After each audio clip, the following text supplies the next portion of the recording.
Hi everyone and welcome to the Learning Ladder. Today I thought it'd be fun to show you what planner I'm using for the 2025 homeschool year.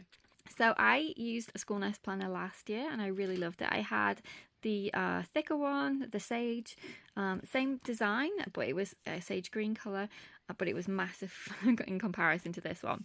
I've really enjoyed using it. It's been fantastic. However, I decided to go for the minimalist one this year just because there were some pages that I didn't use in the Sage, only because I'd made my own curriculum this year and I didn't really need all the daily detail pages because I had a big schedule that had everything in, or video links and books and everything else.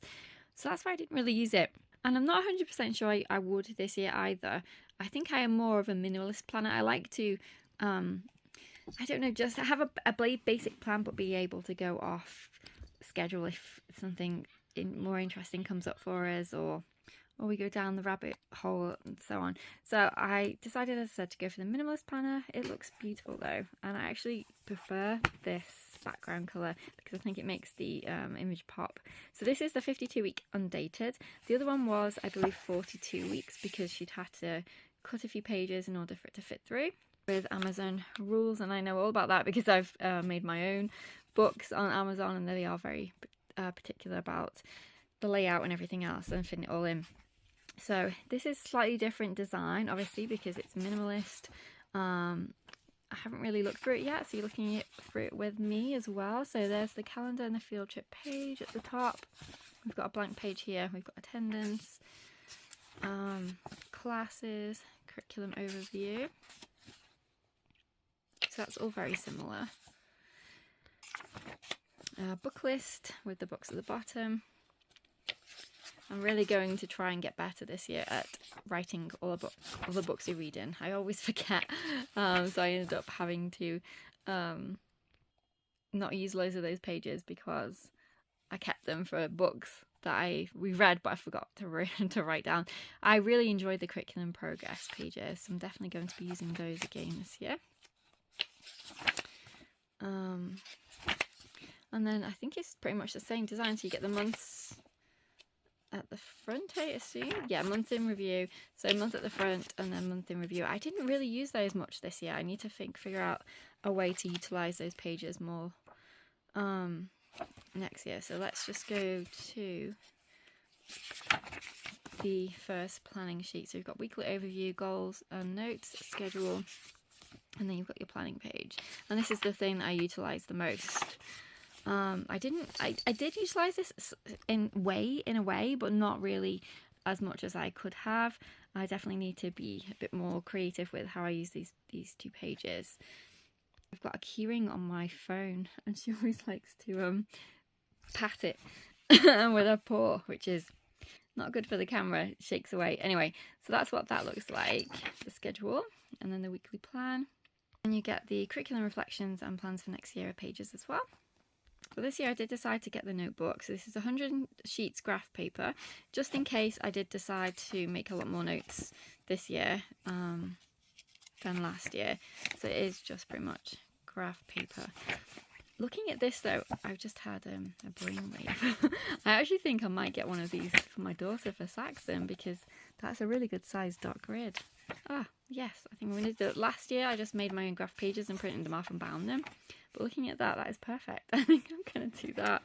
But yes, that's the notes page, notes book even, and the planner. So that's what I'm planning on using this year. Let me know what you are using from School Nest. I know she's just released her new versions.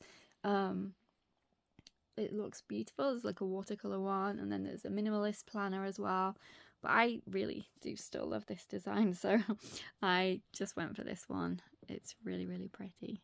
Definitely want to colour in the pages with that on again. That was really fun. I think it's just, I don't know, it's a very popular planner choice, and I just think it's because it's very free in terms of the layout and everything, so you can make it your own.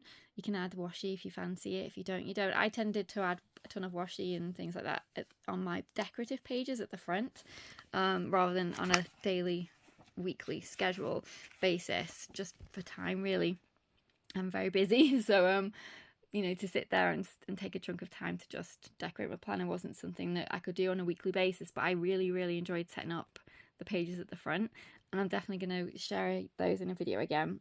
Some of them will probably be similar, but I definitely want to do a couple of them different this year than I did last year. But I really, really enjoyed that. I took the summer to do that, and it was just a fun experience.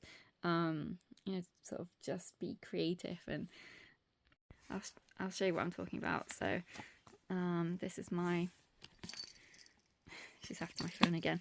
This is my cover page and my vision board, and I just really, really enjoyed creating it, and yeah, I'm excited to do it in the new book as well.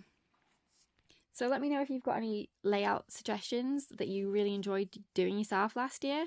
I'd love to hear, because I'm always looking for ideas, particularly with this obviously planner, but obviously any planner would work because this is so flexible. You can really create it and make it your own. But if you've got any tips of things that you really liked doing with your planner last year in terms of layout, let me know, particularly for those daily details and the schedule page, because those are the ones I wasn't really using.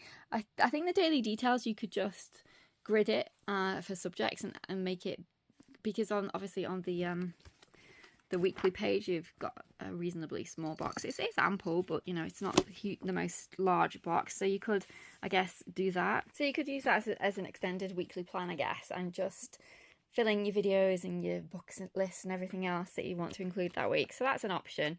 But yeah, and also if you used the notebook last year, let me know what you did with it. Because again, I'm looking for inspiration. So if you get any ideas, definitely let me know. Otherwise, I will see you in our next video. Don't they look so pretty lined up together? Yep. Anyway, take care, and I'll see you soon. Bye for now.